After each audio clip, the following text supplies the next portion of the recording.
everybody.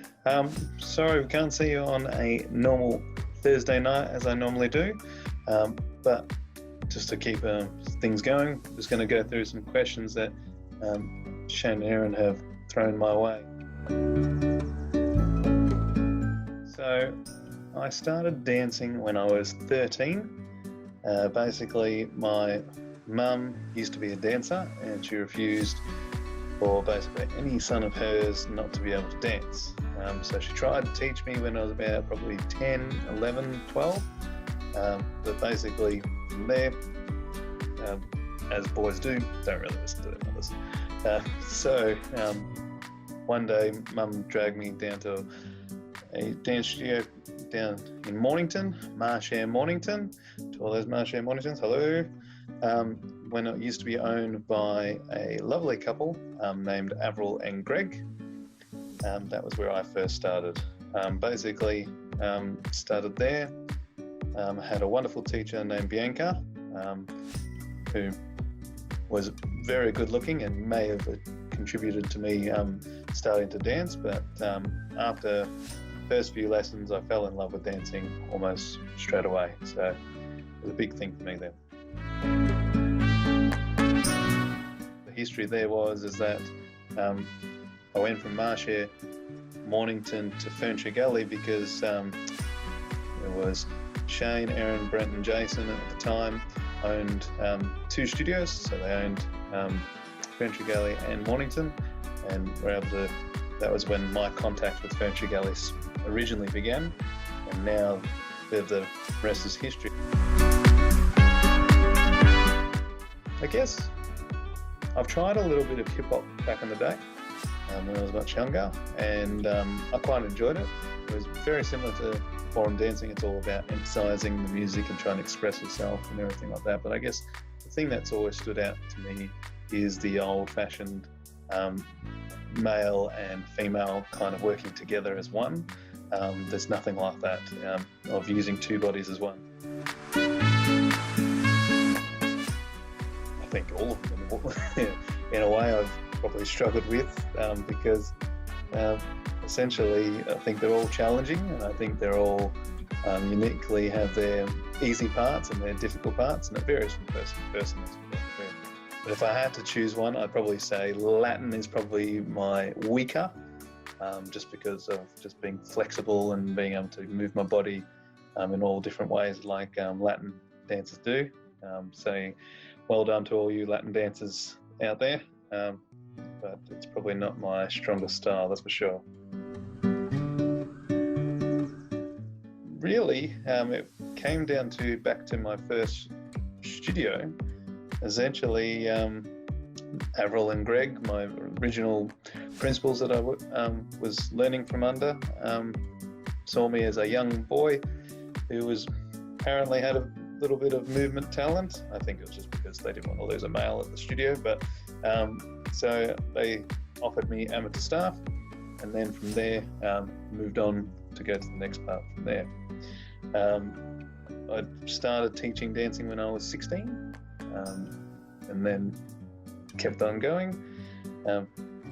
Now, that's now 13 years of teaching dance, so that's quite a long amount of time, but it was great to learn alongside Aaron at the same time, and quite a few other teachers to work along with from both Mornington and Furniture Gully at the same time.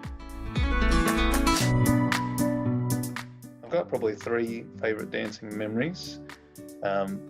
First one was my first ever international comp in Singapore. That was amazing feeling to go overseas and to be able to dance overseas, and it was very different to what's here in Australia. So that was a big highlight for me.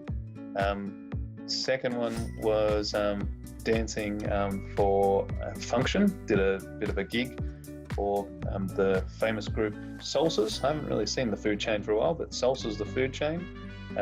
They had a managers corporate meeting, and myself and Laurie at the time, we performed a little salsa routine for them and taught them as we go through it, and it was a great experience and a great opportunity to be part of that as well.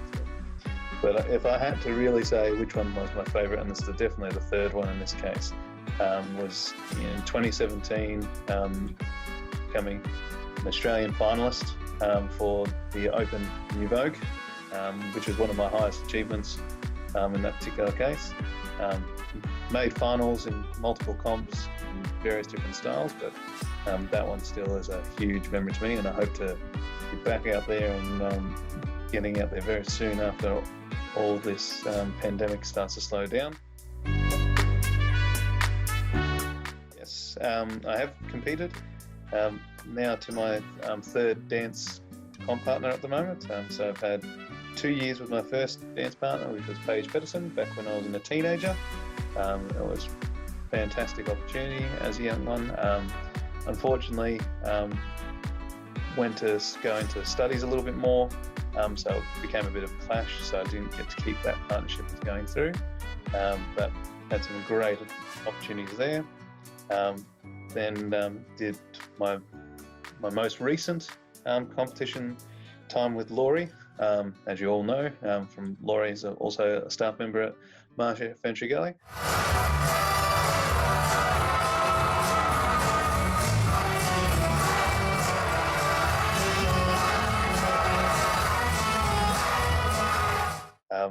Recently, we've parted ways just for career paths that's gone through, and now moving on to new dance partner with Cassie Baden.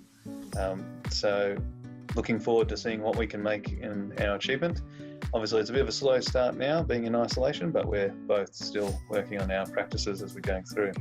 So look forward to showing off what we can do on the floor as soon as we can get out there.